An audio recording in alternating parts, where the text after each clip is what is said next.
Alright, Nina's alive. According to her in Steve's personal story mode, which she's apparently allowed to have, she ran from the Mishima Zaibatsu after embarrassing herself against Lee. Her first job afterwards is apparently cuckolding his sister. Anna was meant to marry a mafia boss from G-Corp and Nina steals her wedding dress. She abandons that mob boss at the altar, leaving behind a few bullets as a parting gift. During her escape, fate would bring Nina to bump into Steve, who annoys her so much she decides to beat him up. If Nina wins, she evades child support for another day and becomes a traveller. Typical Irish. If Steve wins, he speaks with a disgustingly proper British accent that doesn't match his Cockney wind quotes. Like most Englishmen, his best paternal figure was an old German woman. But in this specific case, Dr. Cleason, Leo's late mother, showed a young Steve carrying attention in the Mishima's Ultimate Soldiers labs. As we know though, he was actually born from Nina's harvested genetic samples. This means Steve's not really genetically English. Typical Brit. It only took 4 games for them to actually have this confrontation. The unwilling mother and the unknowing son are face to face. Her torn wedding dress is probably a reference to Kill Bill, but it actually serves a visual purpose. Divorced from the narrative reasons, it shows her most important character failing in how she runs from commitment. Steve may not be her fault, nor her responsibility, that's true. She's under no obligation to treat this enfant terrible as her own son, and she's kind of missed the boat anyway. That very son, on the other hand, having gotten the answers of his origin, decides to protect Nina when the Tekken Force come along to shoot her for some reason. Steve voluntarily accepts responsibility and obliges of his own free will to save the woman. In a game so literally hellbent on the concept of taking revenge on your parents, Steve forgives and accepts Nina, even if she doesn't do the same in turn. Hating the Williams sisters is more than a running joke. They're the most offensive example of awful writing and missed potential in Tekken, haunting every entry in the series. Tekken 1's bio says she learned assassination arts from her father, yet learned self-defense from her mother, eliciting the deeper metaphor Tekken has always expressed until this game. Vengeance is the result of a lack of love and care. The masculine is unvirtuous, and the feminine is a saving grace. Nina is in the best position to show us what that means by evolving beyond her petty squabbles with Anna, moving past surviving on blood money. She can find purpose in Steve, who requires some guidance in life. He's always getting in trouble with debt and the mob. That can be a vehicle to explore the issues in a family and how she might avoid them for Steve. Nina Williams is still a redeemable character. The path to becoming the series' maternal ideal is there, and she can earn that, which is far more interesting than characters that simply are that. If you want a detailed rundown, I'd recommend the Fourth Snake's excellent video on the subject and his ideas of how they can change. In the Mishima story mode, Claudio knows why Heihachi is approaching him in his church. I certainly don't. You can try and think about how maybe he'd exorcise the devil from Jin or Kazuya, but Claudio appears in approximately 2 story cutscenes and does absolutely nothing but pad time. Him and Shaheen are pretty basic and boring, extremely handsome and confident male characters.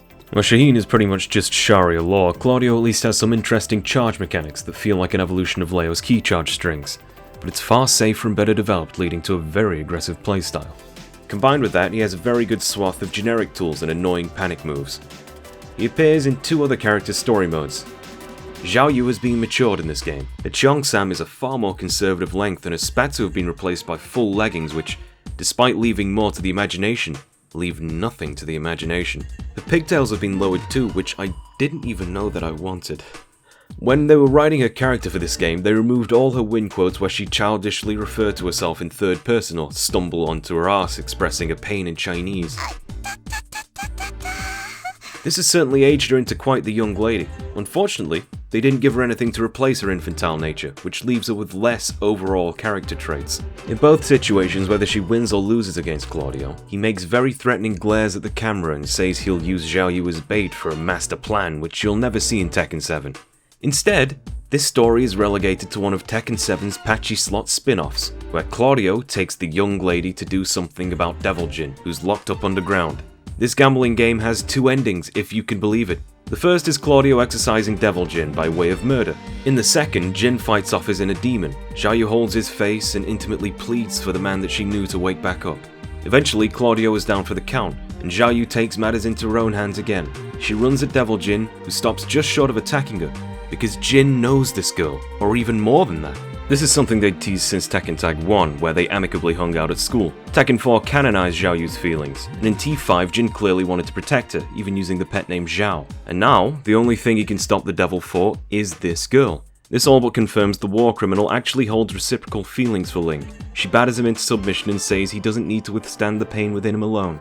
They finally made Ling Xiaoyu into a relevant and serious character by having her genuinely extend her hand to Jin and act as that transcendental female ideal that the series holds so highly. And they did it for a slot machine. HWOARANG also fights Devil Jin, in which he takes a grenade for the Demon Man. His new costume gives him an eye patch, which is kinda cool, maybe links into it. Raven and DRAGUNOV are wasted again. Miguel? He finally gets his chance to kill Jin, and then he doesn't. He says he wants to wait until Jin has hope for the future, and then kill him. Even if this situation is impossible to exist alongside the main story events, it's an introspection into Miguel's darker turn as a character, and carries Tekken 6's themes. He who fights monsters, as they say.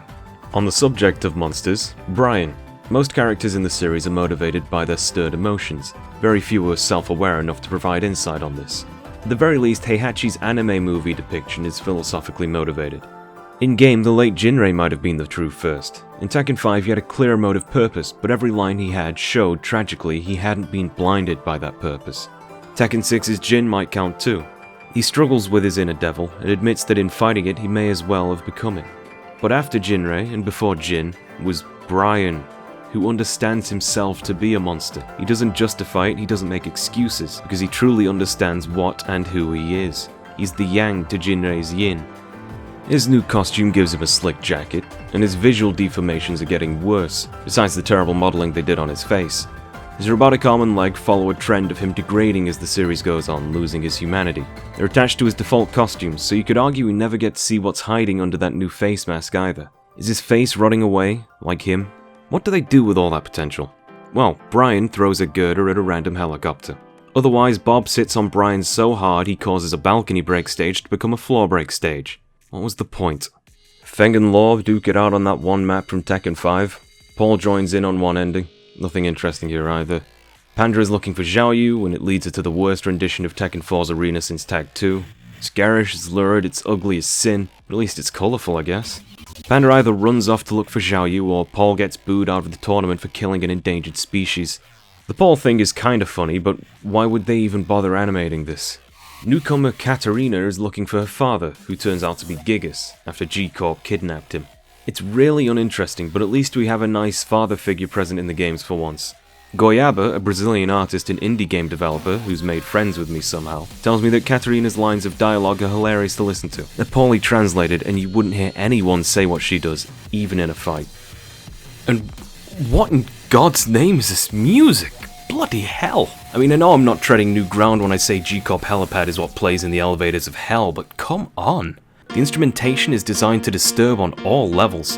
The song just moves linearly up power chords at points, never quite finding a context to put any harmony into. The distortionate guitars and dubstep synth are so noisy they can't be carried by a root note and a fifth. It's really difficult to make sense of what you hear. The song, beyond being grating, has a sense of tension it just can't release. It never stops. It never stops pounding. They made a day version that's tolerable in parts, but falls to the same dubsteppy traps. Most of the time, I'd recommend turning Tekken 7's music off, despite the real winners the soundtrack sometimes has. I'd like to list them because the soundtrack gets a justifiably hard time, but maybe harder than deserved. Jungle Outpost 1 and 2 have a real jungle taste to them. They can't escape the same modern trappings as it meanders, but if you take the bridge for example, there's a pretty beautiful keyboard solo before it ramps up into some horribly tragic chords for its drop. It feels like you're really fighting an uphill battle. It's one of my favourite songs in Tekken. The background details of the area is so packed it becomes difficult to distinguish, with snakes hissing and a grounded plane spitting to work up its battered engines. In every stage, once the player is one round from winning, the music ups in ante. This is a great evolution of the Tekken 4 concept, but because the music often hard cuts tactlessly, there's a feeling of artificiality to how everything ramps up, beyond how each song develops fresh artificiality. Jungle Outpost might be one that doesn't suffer as much, but every other stage isn't so lucky. Arctic Snowfall, in between the equivalent digital sounds of a record skipping, has some echoes of a nice idea for what might fit a snowfall area. Unfortunately, the technology of tread snow from Tekken 6 doesn't make a return, which combined with the lackluster modelling on all but DLC characters leaves the impression that the game is a huge step backwards. Tekken used to be at the forefront of graphical fidelity at a full 60 frames per second. The move to Unreal Engine 4 was likely informed financially, with the horrifying cost of developing HD games. but overall it's had a negative effect on the game's visual style, I think. Part of this is how the 3 mountain volcano stages, yes 3, could well be using the default asset packs from the game engine for all I know. The bleak, scorched, boring ring areas. You could argue that's the point, since volcanoes are a symbol of the Mishima rivalry. It's meant to be ugly, burning and dreadful. Congratulations to the development team in that case. They really do have some good tracks though, for being eyesores. Like the Snowfall stage, Volcano tries to give a sense of heat from higher pitched synth, and encourages drama by pounding the piano backing with minor chords as the song amps up in tension. Speaking of piano, how about Infinite Azure? Sometimes less is more, there's nothing fancy here. As the name implies, it's just an expansive sky as unlimited as the playing field. Where this had been a technical concession of the earliest Tekken games, and often attemptedly masked by having cool 3D models in the background, Tekken 7 takes it all back to nothing, and creates this free, open expanse, and some of the happiest, bounciest music in the game. It's just really fun. I don't know why they choose to do this, but it's delightful and shows there is a sense of taste and direction of the music sometimes. Until you get to the final round, which is a trend for most of the stages in the game, save a few. You know this though. Duomo di Sirio is boisterous and rapturous in its orchestra, and it brings to mind that Okabe flavor of past games. Fakunram's stage is hilarious. The traditional Muay Thai woodwind flute introduces itself with such esteem, which it then is rapidly stripped of. It's like the first note in Resident Evil's basement. It's such an introduction, but it cannot prepare you for the oncoming onslaught. Tekken 7's best music is mostly remixes from older games, like Lydia's stage or the story mode. That's not really a damning statement though. Of course, compilating the most beloved tracks of the previous games is going to make the newer tracks seem worse. But there's 2 things to say about how poorly received Tekken 7's music is anyway. First is that there's a matching quantity of decent to unlikable songs in this soundtrack as there is to Tekken 6's or maybe even Tekken 5's. But the way in which they lose is more provoking. There's genuine love put into some of these songs, and perhaps it's a good exercise to try and hear the notes rather than hearing what they're played on. Secondly, rather than mulling over this or complaining so some of my viewers might feel validated in their negative opinions, I'd like to present an experience I had while walking around Japanese arcades in 2019. A so-called Tekken museum in Osaka, on the 3rd floor of a Namco arcade. It was situated in what could only be called a corner. A cheap, pathetic trophy case only King could be proud of, displaying pictures of Harada and others, signatures, figurines of ELIZA and LILLY, large cardboard cutouts beside them, 6 arcade machines back to back. Every other arcade I went to wasn't too different. And where the arcades weren't dedicated to fighting games, Tekken 7 shared a floor with various types of music rhythm games. The only times I heard Tekken 7 over the incessant sounds of high-octane Japanese idol pop music and the blasting sounds of UFO captures was in the cracking of the counter-hit sound effects and when the music devolved into indecipherable wubbing. I think this is why the music in Tekken 7 found itself ripping the ears. It was fighting a war of Ural dominance using weapons for an auditory battlefield the likes of which you might not be able to comprehend. For whatever reason in that trophy case there seemed to be a doujin of Asuka and LILLY. That's my segue back into the story mode, and you can't stop me. The next tree I'm going to talk about is where the Japanese trope influence in Tekken has really gotten out of hand. If LILLY beats Asuka, she just slaps the bitch and walks off. If Asuka beats LILLY, the bloody toad reveals she's bought Asuka's home and dojo, introduced herself to her parents, redecorated, and has invaded her privacy in researching her entire background history while dancing in her face. This level of thuggery is unprecedented, and I guess it's moving their relationship forward, maybe? LILLY seems to hint she's stalking the Kazuma family, and she's aided Lars before, but we'll see how this pans out in Tekken 8 I guess as to whether this is a waste of time. ELIZA gets her first canonical entry since her birth in Tekken Revolution, and her ending puts me to sleep. For some reason, despite living in Lilly's basement, she doesn't speak French too. Since Tag 2, every character now speaks their native language. Characters like Bob and Julia still speak American, but now, Lilly parle français, Leo spricht Deutsch, Eddy eu não entendo português bem. There are notable exceptions though. You can make an excuse for ELIZA since she's a robot, but Lars is Swedish. I have a feeling this has more to do with Japanese voice actors being more sacred than foreign ones. Xiaoyu's voice actress was switched with the Blood Vengeance movie, which is a little sad. Her previous voice actress had also voiced Jun in the motion picture, which linked the two at least in spirit.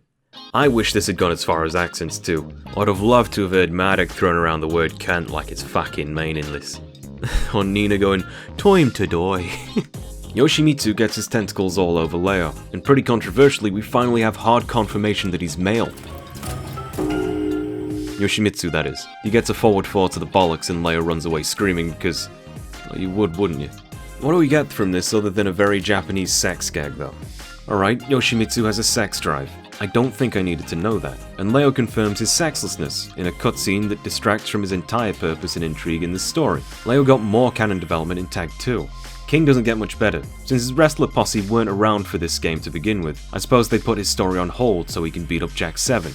This leads us to the final and most heartbreaking example of character mismanagement that might have ever faced the series.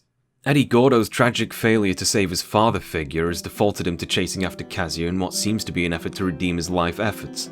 In Tag 2, Eddy's apparently founded an orphanage, and as he's leaving, a child asks him if he's going to find the man who killed his daddy. Without giving a direct answer, the children swarm him. In a series so strung on the representation of parental figures, orphanages seems to have been deified and handed to the best characters like him and King. His and Christie's Tag 2 endings are some of the most beautiful in the series. This journey leads him to the Mishima building to face off against her, Lucky Chloe. This is another strange case of Japanese trope inversion, which will probably become less unique as time goes on, like ELIZA's. Chloe is G-Corp's idol, and her cutesy facade and gameplay hides a nasty streak that only really comes out in the bitter and brutal damage her juggles land out. Her low mid mix-ups and cocky persona infuriate new and old players alike, and her dance moves are honestly well realised as fighting moves. I have a huge complaint how they're implemented though, because her kicks and her punches rarely cross over. As a player, I can't feel any synchronization across her body as I play.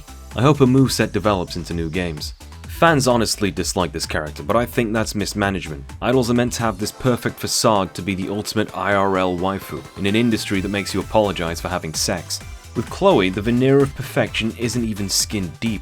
She's white despite speaking fluent Japanese. That's probably a fun distraction for Western players, but this is a rarity in the idol scene. Even half-caste idols are unknown in Japan. Chloe further destroys the concept by being a contemptuous, morally repugnant bitch. Jack 7 gets an allowance of $25, and Chloe ruins his day, though be it accidentally. As Jack falls from the rooftop, exploding in the streets below, likely killing people, she carelessly lies that she didn't see a thing and runs away. I really think if they expressed these unfavourable personality traits more in a win quotes and such, she'd be an appealing character in the same way Bryan is, even to Westerners. After Eddy beats her, he decides to extort this little sociopath for information. It's another case where the morbid narrative is undermined for comedic effect. She then disappears, leaving a distraught Gordo no closer to finding his father's killer. On the other hand, if Chloe wins, she takes Eddy Gordo as a backup dancer against his will and beats him for not knowing how to coordinate like a TikTok girl. Her speech resembles less that of a Japanese teen and more of a good-for-nothing low-level yakuza, rolling her R's and swearing and insulting Eddy. Part of the hilarity of this cutscene is lost in translation. The dialect she uses is drastically different from a prim and proper presentation everywhere else. That's not the only thing lost in translation though.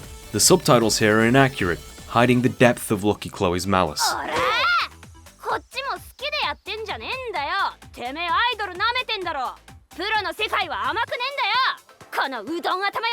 Udon-headed. Like his dreadlocks, looking like udons.